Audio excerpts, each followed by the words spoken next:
사무엘하 4장 말씀. 제가 1절부터 12절까지를 봉독한 후에 다시 본문 말씀 1절부터 3절까지를 함께 읽도록 하겠습니다. 사울의 아들 이스보셋은 아브넬이 헤브론에서 죽었다 함을 듣고 손에 맥이 풀렸고 온 이스라엘이 놀라니라.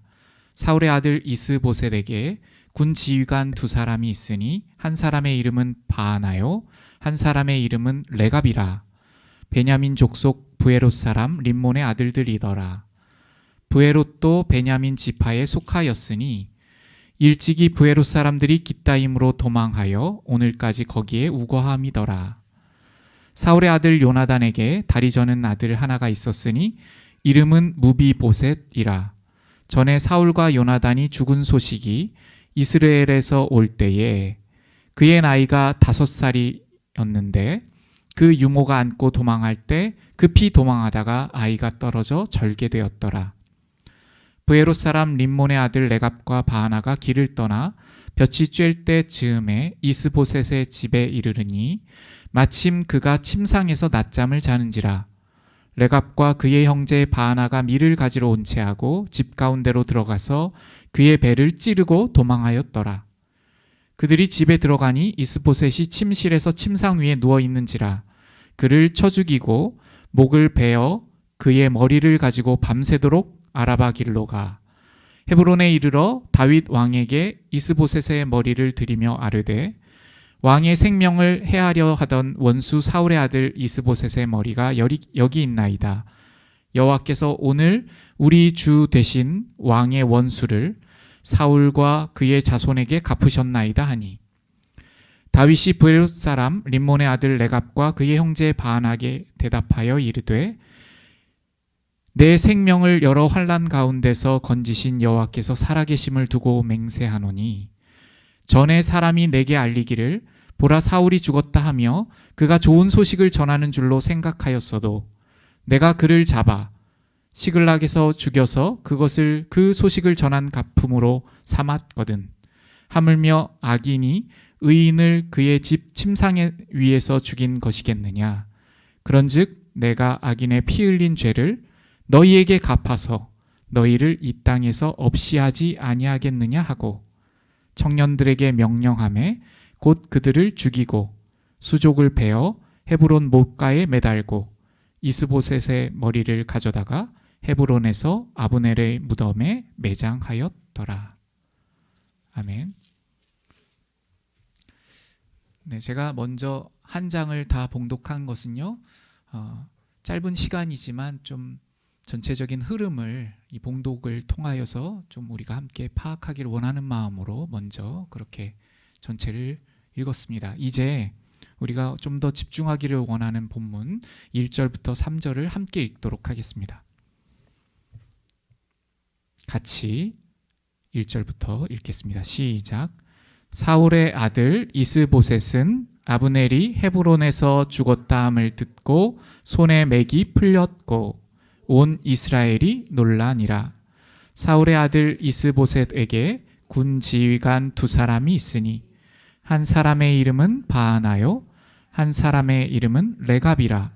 베냐민 족속 부에롯 사람 림몬의 아들들이더라. 부에롯도 베냐민 지파에 속하였으니 일찍이 부에롯 사람들이 깃다임으로 도망하여 오늘까지 거기에 우거함이더라. 아멘. 네. 오늘 이 사무엘하 4장 1절부터 3절 말씀에 우리가 먼저 집중하기를 원하는데요. 제가 오늘 이 말씀에 우리가 더 가까이 가기 위해서 무엇을 먼저 살피면 좋을까를 생각하였을 때에 먼저는 본문의 위치를 우리가 깨닫지 않고서는요, 이 4장에서 말씀하시는 바를 우리가 붙들 수가 없습니다. 그래서 먼저 첫 번째로는 이 4장의 본문의 위치가 어떠한 가운데 우리에게 말씀하시고 있는지를 살피려고 합니다. 그리고 4장 1절에서 말씀하시고 있는 배경을 함께 살피면서 1절과 2절의 배경을 함께 살피면서 오늘 본문이 우리에게 말씀하시는 바를 함께 찾아 나가고자 합니다. 그러면 먼저요, 사무엘하 4장 우리가 읽었던 이 4장이 어떠한 문맥 가운데 또 성경의 어떠한 스토리 가운데 기록되고 있는지를 한번 살피도록 하겠습니다. 가장 앞에 바로 가까이에 있는 말씀을 보시면 3장 39절에 다윗의 호소함이 있습니다. 다윗이 무엇을 호소하냐면요, 하나님 앞에서 이렇게 말합니다.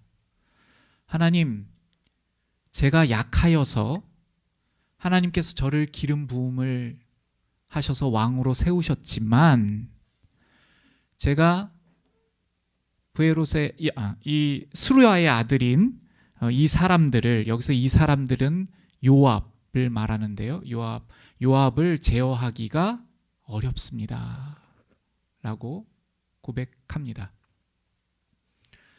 이 고백을 어떻게 하게 되었냐면요, 지금 다윗은 7년 이상, 7년 6개월 정도 이 헤브롯이라는 성읍에서 하나님의 뜻을 기다리면서 하나님께서 이스라엘 전체의 왕으로 삼아주실 날을 하나님께서 이루시기를 기다리고 있었습니다. 다윗은 충분히 자기 힘으로 그 자리를 차지할 수 있는 힘이 있었어요. 군대도 있고 또 다윗을 따르고 있는 충성도도 강한 신하들도 있었기 때문에 마음만 먹으면 언제든지 전체 이스라엘의 왕이 되는 그 권력의 정점에 설 수 있었습니다. 게다가 하나님께서 다윗을 기름 부으셔서 왕이라고 명하셨기 때문에 그 자리를 차지하는 것에 대하여 누가 반대하거나 누가 그것이 잘못되었거나 이렇게 말할 수도 없었습니다. 근데 이러한 조건들을 다 가지고 있었지만 다윗은 하나님의 때를 기다리고 인내하고 있었습니다. 그런데 드디어 하나님께서 그 소식을 아브넬이라고 하는 사람을 통하여 보여주시기 시작하였습니다. 아브넬이라고 하는 사람은요, 다윗의 신하가 아니라 지금 다윗을 죽이려고 했던 사울이라고 하는, 먼저 이스라엘의 왕으로 세워졌던 그 사울의 군대 장관이었습니다. 그 아브넬이라는 사람이 다윗에게 와서 언약을 맺자고 하면서 자신이 지금 섬기고 있는, 같이 함께하고 있는 이스라엘의 장로들을 다 설득할 터이니 이제 나와 언약을 맺어서 당신을 왕으로 세우고 우리 한 나라를 이룹시다, 이렇게 말했습니다. 지금 이스라엘은 남유다와 북이스라엘로 이렇게 갈라져 있는 상태였기 때문에 아브넬이 그렇게 제안하였고 다윗은 이것을 하나님의 뜻으로 받아들이고 그 언약을 아브넬과 체결했습니다. 그런데 이때에 요압이라고 하는 사람이, 요압은 누구냐면 다윗의 군대 장관이었습니다. 다윗과 지금까지 함께하고 그 어려운 시기들을 함께 지내고 사울이 계속 다윗을 죽이려고 했었는데요, 그동안 같이 피신도 다니고요, 광야로도 도망도 다니고, 그리고 지금 이 이스라엘의 적대국이었던 블레셋으로 그렇게 망명할 때에도 같이 갔던 그러한 사람이었습니다. 요압이요. 근데 그 요압이 볼 때에 이 아브넬이 지금 이렇게 하고 있는 것이 탐탁하지 않았고 자신의 생각으로는 아브넬을 죽여야 한다고 그렇게 생각했기 때문에 아브넬을 따로 불러서 죽이게 됩니다. 이것에 대하여서 다윗이 이 3장에서 이렇게 고백하고 있습니다. 제어하기가 어려우니, 이렇게 말합니다.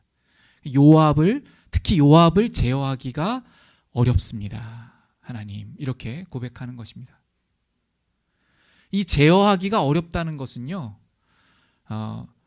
어떠한 힘으로 요압을 막 이렇게 해가지고 내 말 들어! 이렇게 제어하기가 어렵다라는 것이 아닙니다.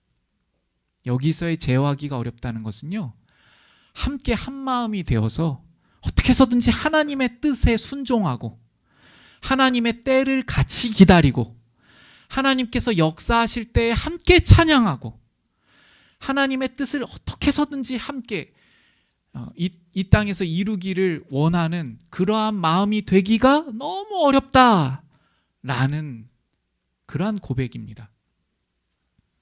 그러니까 우리가요, 때로 이 땅을 이렇게 살아가다가 하나님의 뜻을 깨닫게 하여 주셨을 때가 있잖아요. 그래서 그 하나님 뜻을 깨닫고, 우리가 지금 이 시기에는 함께 겸손할 때구나. 우리가 어떤 주장을 막 펼치거나 우리 모두가 함께 하나님 앞에서 정말 겸손해야 될 때구나.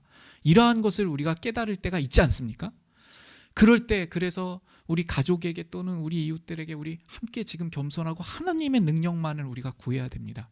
이렇게 우리가 해야 될 시기라고 그렇게 생각이 되고 마음이 낮아질 때가 있는데, 그럴 때 이 마음이 안 돼가지고 우리가 왜 지금 이렇게 참았는데 또 참아야 되느냐, 뭐 이런 식으로 막 이렇게 하는 누군가가 있다면 우리가 그 마음이 하나가 되지 못하고 하나님의 뜻을, 하나님의 어떤 역사적인 흐름을, 우리를 낮추시고 있는 하나님의 그 손길을 같이 경험하지 못하고 같이 고백드리지 못하고 한마음이 되지 못하는 것이잖아요.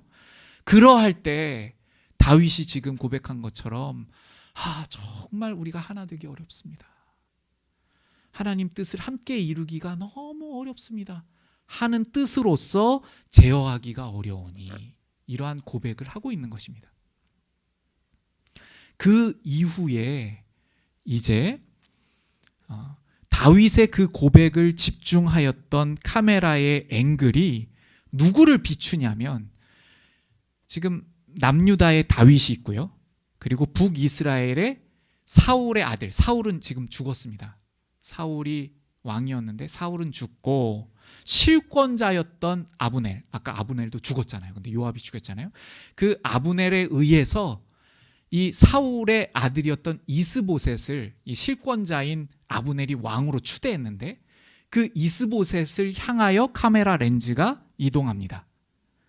이것이 본문의 지금 흐름이에요. 다윗이 하나님 뜻대로 살아보려고, 어떻게 해서든지 뜻대로 살아보려고 해왔어요. 저는요, 다윗이 완전하다고 지금 말씀드리는 게 아니에요. 다윗이 굉장히 훌륭했죠. 그렇지만 다윗이 굉장히 막 어마어마하고 훌륭해서 구원받았습니다를 제가 말씀드리려고 하는 게 아닙니다. 그저 다윗은 어떻게 해서든지 연약함에도 불구하고 하나님의 뜻대로 살아보려고 하고, 그리고 하나님께서 자신을 왕으로 세우셨으니 하나님의 통치를 하나님을 대신하여서 이루어 드리려고 그렇게 살아보려고 했던 사람입니다. 그런데 그가 연약함을 고백하고 있었어요. 그리고 나서 카메라가 누구에게 향했냐면, 지금 당시의 왕이었던, 그러니까 다윗 왕에서 북이스라엘 왕인 이스보셋에게로 넘어갑니다. 근데 이스보셋은 어떠한 상황인가? 환경적으로 볼 때에 다윗도 지금 연약함을 그렇게 느끼면서, 하나님, 저 연약합니다. 하나님의 통치 앞에 함께 이 사랑하는 요압과 저의 부하와 함께 들어가고 싶은데 이게 하나 되지 못하고, 요압은 지금 자신의 잘못도 모르고 회개도 하지 않고 이렇게 하고 있습니다. 이렇게 고백하고 있는데, 이스보셋도 이러한 어떠한 환경적으로 자신의 연약함을 고백할 만한 그러한 때가 왔음을 우리에게 보여줍니다. 그것이 뭐냐면, 아브넬이 죽었음을 듣게 되고요, 손에 맥이 풀렸다라는 표현을 합니다. 누가요? 지금 잘 따라오신 분은 대답했을 것 같아요. 이스보셋이라는 이 왕이, 북이스라엘의 왕이 손에 맥이 풀린 거예요. 손에 맥이 풀렸다. 이게 무슨 의미입니까? 우리도 이것을 사용하지 않나요? 나 손에 맥이 풀렸어. 언제 이 말을 쓰세요? 네. 막 힘이 정말 빠지고 의욕을 상실하고 어떻게 해야 할지를 모르겠고 그럴 때 좌절되고 낭망되고 어떤 충격이 이렇게 확 와서 야 정말 내가 어떻게 할지 모르겠다 할 때 손에 힘이 쫙 풀리는, 맥이 빠지는 그러한 상황이 되었다고 성경이 기록합니다. 이스보셋이 지금 그러고 있어요. 그런데 다윗은 시편을 우리가 찾아보면 이러한 순간마다 하나님을 찾아요. 그리고 얼마나 자신이 나약하다고 하나님 앞에 막 노래하고 정말 막 눈물로 나아가고 고백하고 저 정말 아무것도 아니에요. 하나님 제가 막 먼지 같아요. 제가 정말 날마다 침상에 제 눈물이 다 적실 만큼 저는 연약합니다. 이렇게 고백하는 다윗이었는데 이스보셋은 다른 반응을 안 하고 있어요. 손에 맥이 풀렸는데 쉽게 말하면 하나님을 찾지 않아요. 자, 지금 우리가 누구를 보고 있다고요? 아, 감사합니다. 이스보셋. 이스보셋이 누굽니까? 사울의 아들이고 이스라엘의 왕이에요. 이스라엘이란 나라가 어떤 나라냐면 하나님께서 세우신 하나님의 백성의 나라의 왕입니다. 하나님께서 온 족속을 구원하시기 위해서 이스라엘을 먼저 택하셨어요. 그리고 하나님께서 누구이신지를 먼저 계시하여 주셨어요. 하나님께서 창조주 하나님이심을, 구원주 하나님이심을, 얼마나 사랑이 충만하신 하나님이신지를, 얼마나 공의로우신 하나님이신지를 누구보다도 먼저 이 이스라엘에게 알려주셨어요. 그래서 너희가 연약하니까 나를 찾아라. 이러한 음성으로 계속 이스라엘에게 들려주셨던 하나님이셔요. 그런데 그 나라의 왕인 이스보셋이 지금 연약해졌어요.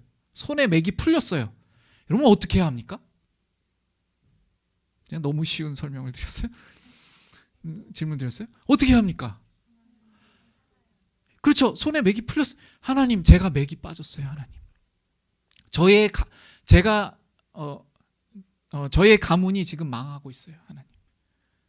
저의 아버지가 사울이었는데 하나님께서 왕으로 세워주셨는데 왕의 직임을 감당하지 못하고 하나님 말씀 거역했는데 전쟁 나가 죽고 하나님 제가 지금 왕위를 이어받기는 했는데 제가 지금 불안합니다.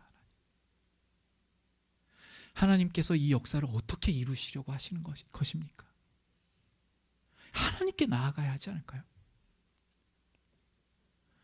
하나님, 제가 훌륭해서 왕이 된 것이라고 생각하지 않습니다. 아브넬이 실권자였는데 아브넬이 북이스라엘의 힘을 장악하고 있어서 저를 허수아비 왕처럼 세운 것 제가 알고 있습니다.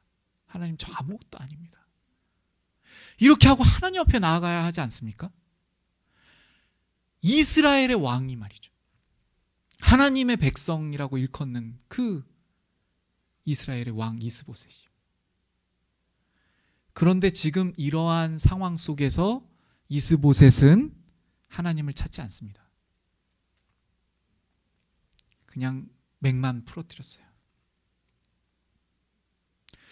그리고 나서 렌즈는 이스보셋에게 가장 가까이에 있을 수 있는 두 사람을 지목해요.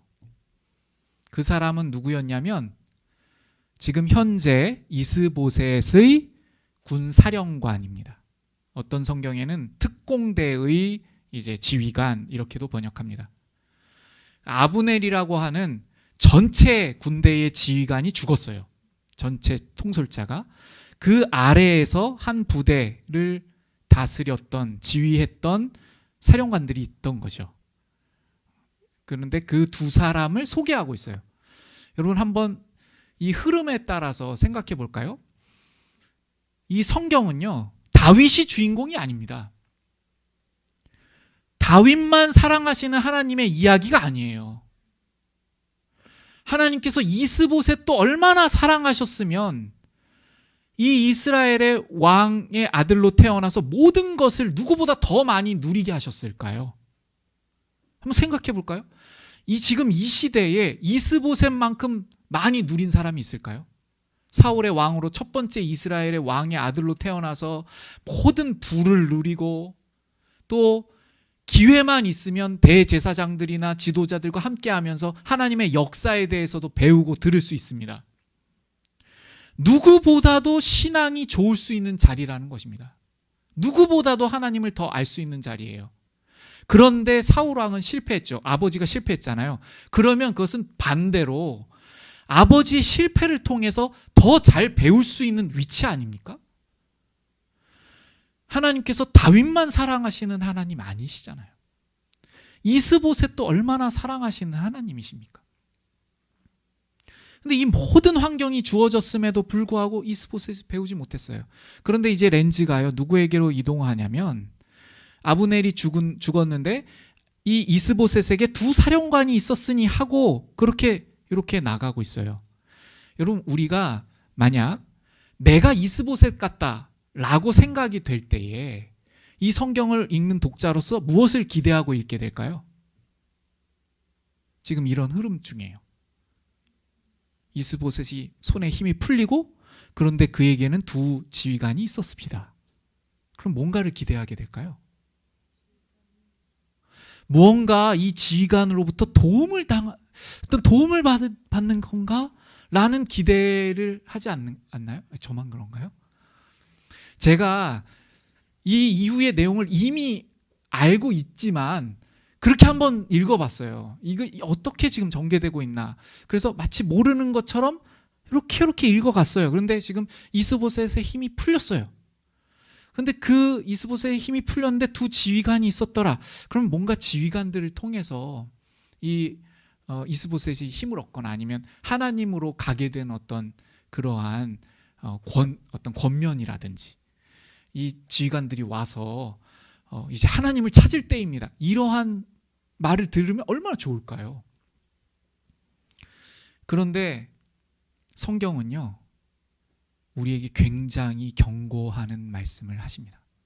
이 이유를 읽어보면 기회의 때가 지나갔다. 이렇게 우리에게 말씀하십니다. 아주 좋은 기회들이 이스보셋에게 있었습니다.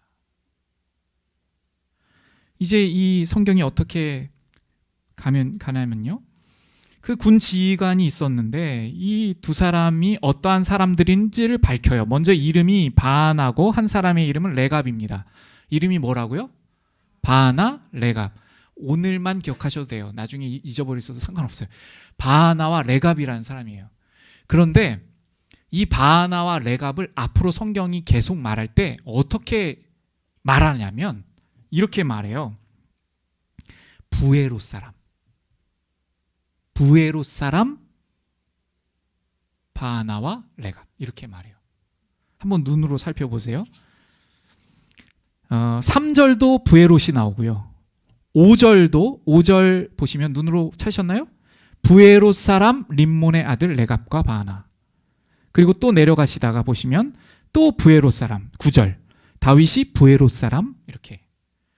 그러니까 이 지금 부에롯이라는 지명을 계속 반복해서 기록하고 있는 것은요, 무언가 이 배경을 우리에게 말하고 있는 것이나 마찬가지입니다.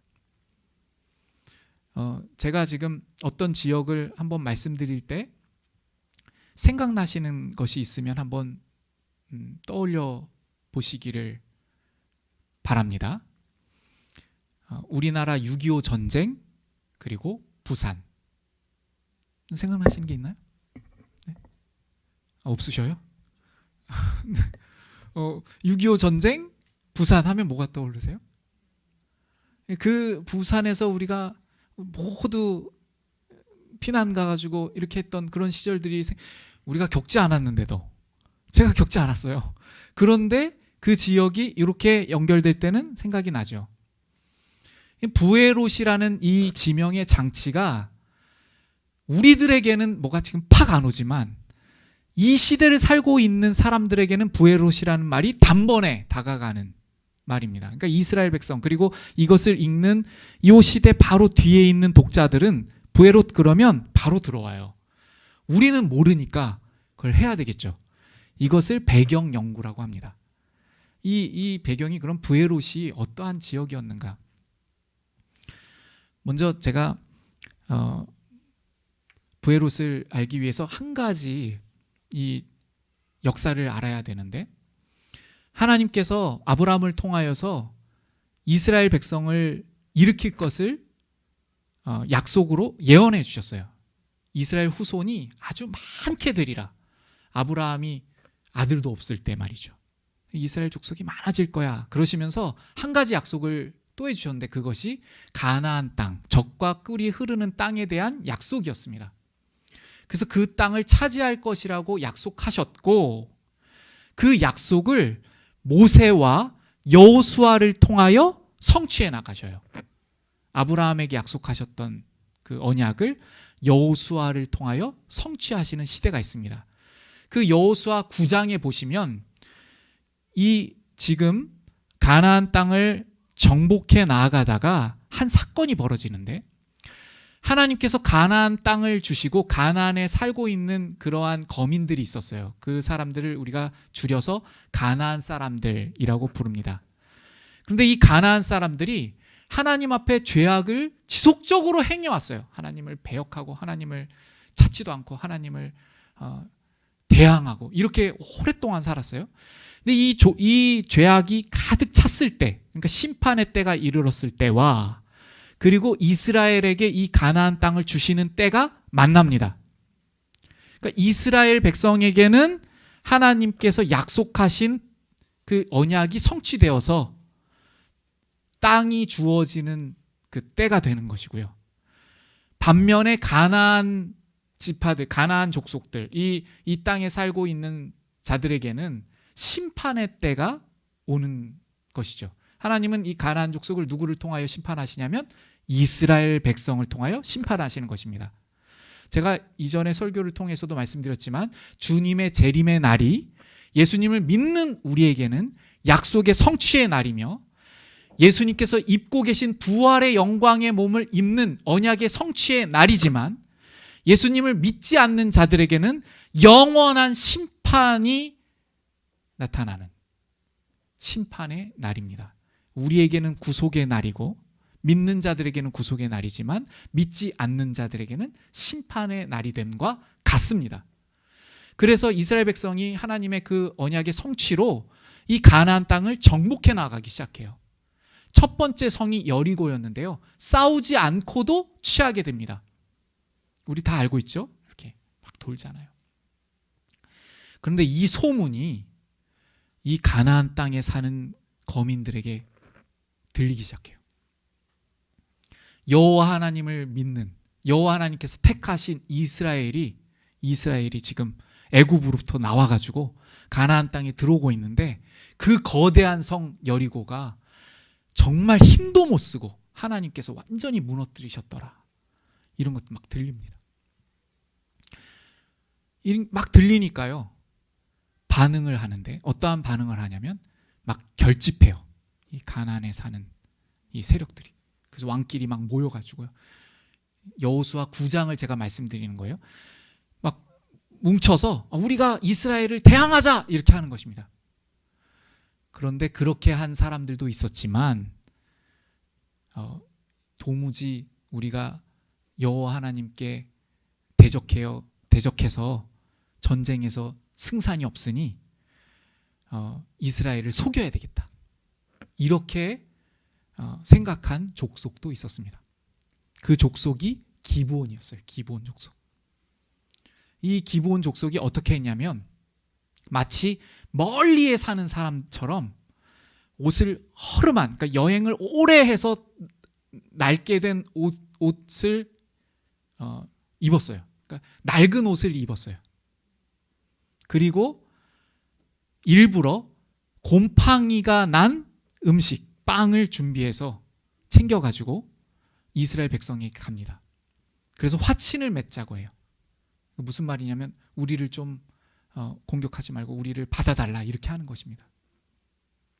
그랬더니 여호수아가 보고 내가 보기에 우리가 보기에 이 근처 사는 사람 같은데 이 개역개정에서는요 우리와 함께 거하니 이렇게 쓰고 있는데 이걸 잘못 읽으시면 우리와 함께 거한다는 의미가 우리 안에 있지 않냐 이러한 말로 읽기 쉬운데 그것이 아니라 이 가나안 땅에 가까이 산다는 의미예요. 그러니까 하나님께서 명령하신 이 지역에 사는 것 같은데 어떻게 화친을 맺느냐 하나님의 명령이 다 멸하라고 그러셨는데 이런 의미입니다.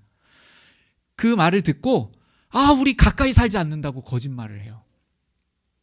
그러면서 뭘 보여주겠어요? 준비한 이 자료들, 이 증거 자료들, 빵을 이제 보여주고 옷을 이렇게 하면서 우리가 너무 오랫동안 여행했기 때문에 이렇게 곰팡이도 쓸지 않았습니까? 여기서 여호수아가 하나님께 묻지 않고 언약을 체결해 버립니다. 여호와 하나님의 이름으로 언약을 체결했어요. 그 기브온을 이렇게 공격하지 않기로 품기로 그렇게 맹세한 거예요. 그 기브온이 그렇게 됐는데 나중에 알게 됐습니다. 3일길밖에 안 걸리는 데가 그 기브온 지역인 거예요. 그 지역 중에 하나가 오늘 나오고 있는 부에롯입니다. 부에롯.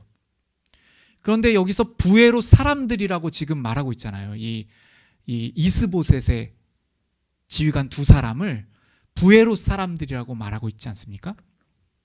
이것이 어떠한 의미가 있냐면 이 부에롯에 살던 사람들을 사울이 어떤 날에 제가 추측하기로는 그렇습니다. 우리가 읽고 있는 사무엘하 21장의 시간의 순서와 다르게 기록된 한 장이 나오는데요. 사울이 즉위 중에 살아있을 때 어떠한 일을 했냐면 이 부에롯에 사는 이 기브온 족속들을 다 내쫓아내는 일이 있었습니다. 그때 막 학살이 일어났었나 봐요. 많이 죽였던 것 같습니다. 그리고 누구에게 이 지역을 주냐면 자기의 가까운 사람들. 이 사울의 가까운 사람들에게 이 부에롯을 주어서 살게 주었어요. 그러니까 오늘 본문이 말하고 있는 바는 우리에게 무엇이냐면 이 부에롯 사람이라는 것은 특혜를 입은 사람들을 의미해요. 사울로부터 특혜를 입은 사람들. 그래서 지금 사울 왕 밑에서 지휘관도 하고 좋은 지역에서 살고 좋은 지역에 살기 위해서 희생양이 필요했죠. 그들이 누구예요? 원래 기브온 족속이었는데 하나님 앞에 항복해가지고 우리 살려주세요 하고 거짓말이었지만 해서 언약을 맺었던. 그래서 여호수아는요 알게 됐어요. 이들이 속였지만 하나님의 이름으로 언약을 맺었기 때문에 이들을 만약에 우리가 해하면 우리에게 하나님께서 경책과 심판이 우리에게 있을 것이라는 걸 알았어요. 하나님께서 어마어마하신 사랑의 하나님 아니십니까? 이 부분만 봐도요. 하나님께서 그 기브온 족속을 안으셨어요. 그런데 그랬던 그 족속을 사울이 말살하고 내쫓았던 그 사람, 그렇게 하고 그 자리를 차지했던. 그러면 얼마나 사울에 대한 감사가 있어야 하는 사람들입니까? 그리고 이 이스보셋을 누구보다도 더 지켜주고 이스보셋을 위해서 충고도 하고 이렇게 해야 되는 사람들 아닙니까? 그런데 이 사람들이요 계획적으로 일어나서 이스보셋을 죽입니다. 손에 맥이 풀렸던 이 이스보셋을 죽이게 되는 결과로 성경이 마치고 이러한 일을 범한 자들을 다윗이 심판하는 장으로 이 사장이 마무리가 돼요. 그러면 이 내용이 제가 지금 내용을 쭉 말씀드렸는데 우리에게 말씀하시는 바가 무엇인가? 저는 오늘 딱 한 가지 말씀으로 우리에게 적용하고 싶어요. 우리가요 한번 생각해 보면요 이스보셋이 갖고 있는 것처럼 얼마나 많은 특별한 위치와 환경과 많은 것들을 우리가 가지고 있지 않습니까? 한번 우리의 지금 환경들을 한번 돌아보십시오. 여러분, 오늘 우리가 교회에 와서 성경을 펴고 예배를 드릴 수 있는 이러한 자리에 있다는 것이 몇 프로에 속하는지 아십니까? 우리는 많이 그렇게 사는 것 같지만 굉장히 소수입니다. 지구 전체를 봤을 때.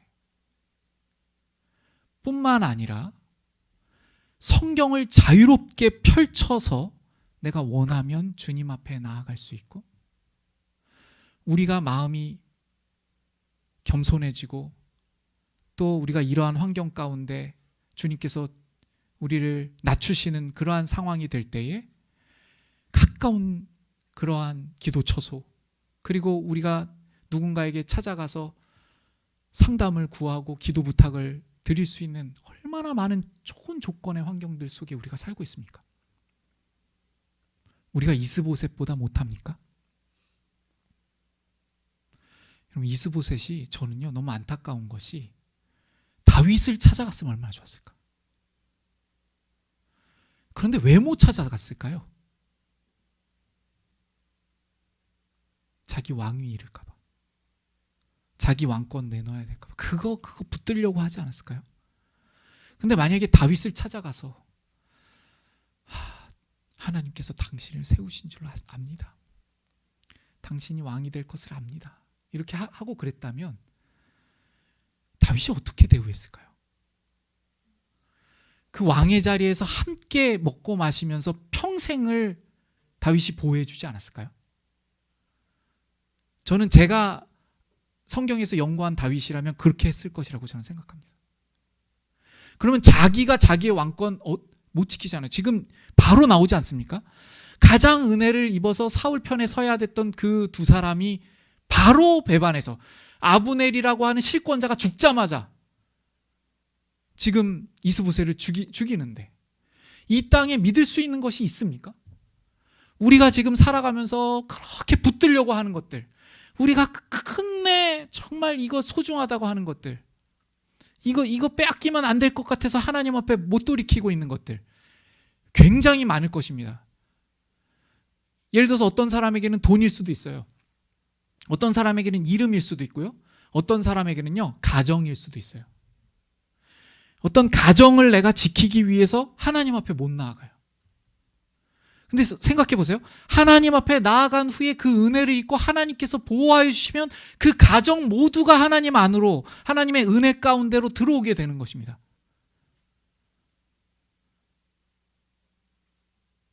그러니까 하나님보다 내가 더 귀하게 여겨서 움켜쥐려고 하는 것 때문에 오히려 하나님 앞에 나아갈 수 없게 되는 것이죠.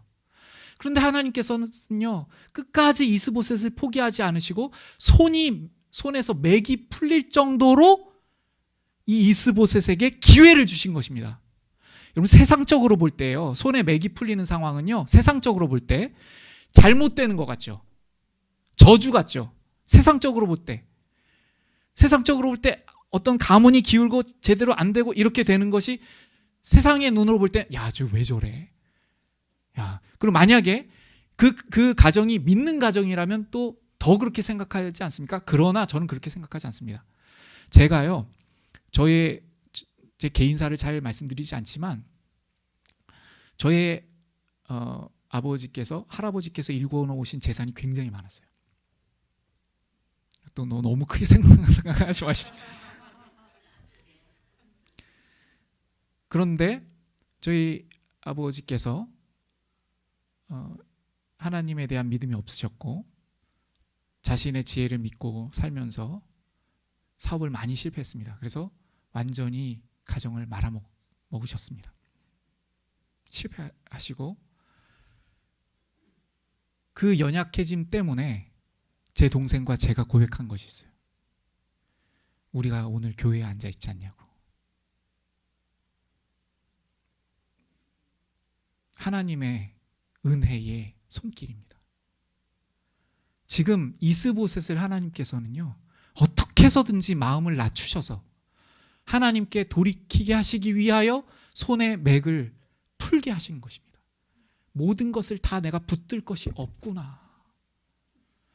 내가 군지휘관 아브넬 의지했었는데 그것 아무것도 아니구나. 죽었잖아요 지금. 그리고 아무것도 의지할 것이 없구나. 다 내려놓기를 원하시는 마음으로 그러한 환경 가운데 이스보셋을 두신 것입니다. 성경은 다윗을 어떻게 구원하시는 하나님이신가를 보여줄 뿐만 아니라 우리들을 어떻게 구원하시고 이스보셋을 향하여 하나님께서 어떠한 역사를 주시는가를 우리에게 알게 해주시는 성경입니다. 오늘 이 메시지를 통하여 우리를 붙들고 계시며 우리를 인도해 가시는 하나님의 그 손길을 바라보시기를 원합니다.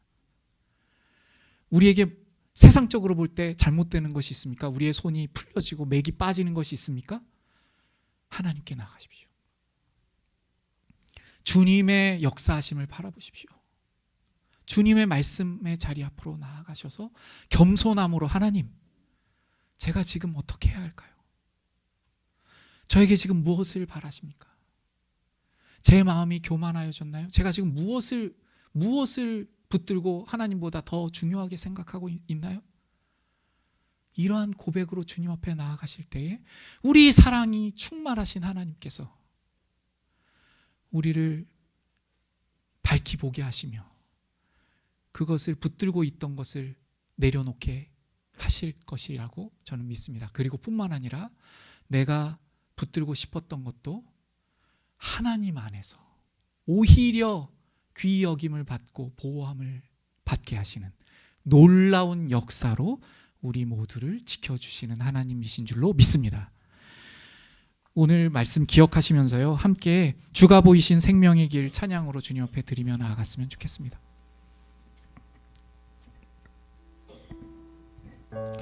이 가사에 보시면요, 주가 보이신 생명의 길, 나 주님과 함께 상한 마음을 드리며 라는 가사가 나와요. 여기서 상한 마음이라는 것은요, 뭔가 지금 공고한 상태라는 것입니다. 뭔가 지금 손에 맥이 풀렸어요.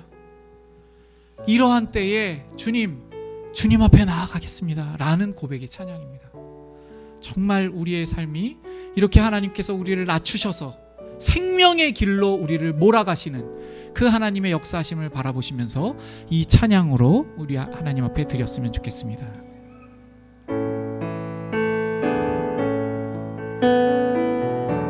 주가 보이신 생명의 길, 나 주님과 함께 상한 마음을 드리며 주님 앞에 나가리. 나의 의로움이 되신 주, 그 이름 예수, 나의 길이 되신 이 이름 예수. 한 번 더요. 주가 보이신 생명의 길, 나 주님과 함께 상한 마음을 드리며 주님 앞에 나가리. 의로움이 돼 그 이름 예수, 그 이름 나의 길이 되신 이 이름. 우리 한 번 더 처음부터 찬양합니다. 주가 그 길은 다른 길이 아니라 우리를 낮추시는 길이십니다. 나의 상한 마음, 우리 건강의 문제로, 경제적인 문제로, 관계적인 어려움으로 올 수 있습니다. 그때에 오직 우리의 의로움이 되신 우리 주님만을 바라보기를 원합니다. 길이 되신 예수, 나의 길 오직 그가 아시나니.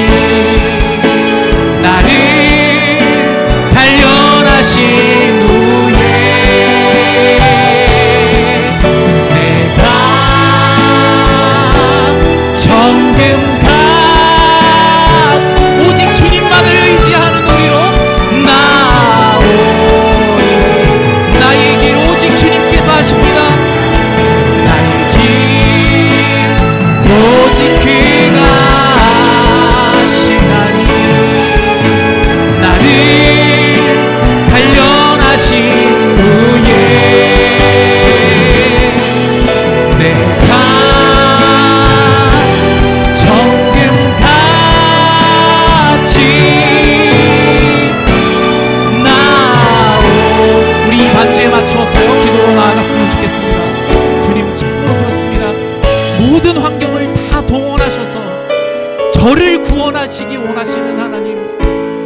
고백을 듣기 원하시고 저의 상한 마음을 통하여 주님만을 붙들게 하시기를 원하시고 주님만을 찾기를 원하시고 주님의 그 생명만을 붙들게 하시기 원하시는 그 손길이 오늘도 저를 감싸시고 있는 그 사랑으로 저에게 있음을 고백드리며 우리 함께 기도로 나아갔으면 좋겠습니다. 기도하겠습니다.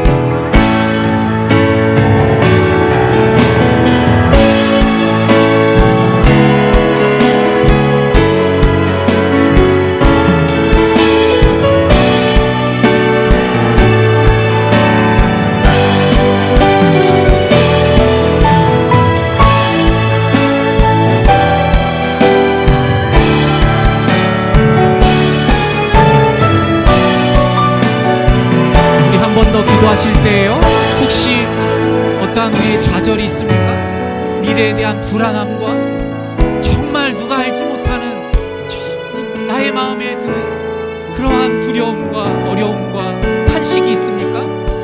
우리의 생명 대신 진리 대신 우리 주님 앞에, 예수님 앞에, 우리의 주권자 되신 주님 앞에 나아가 모든 것 다 아뢰이며 주님, 제가 이렇게 연약하고 부족합니다. 저의 길을 인도하여 주시고 저의 생명을 주관하시며 저를 붙들어 주옵소서. 간절히 주님 앞에 고백드리며 나아갔으면 좋겠습니다. 기도하겠습니다.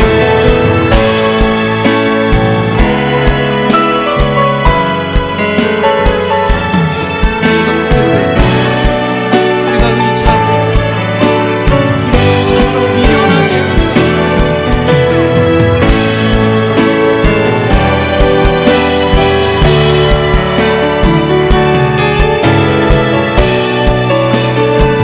마지막으로 후렴을 찬양하신 후에 축도로 예배를 마치겠습니다. 나의 길 오직 그가 아시나니 나를 단련하신 후에 내가 정금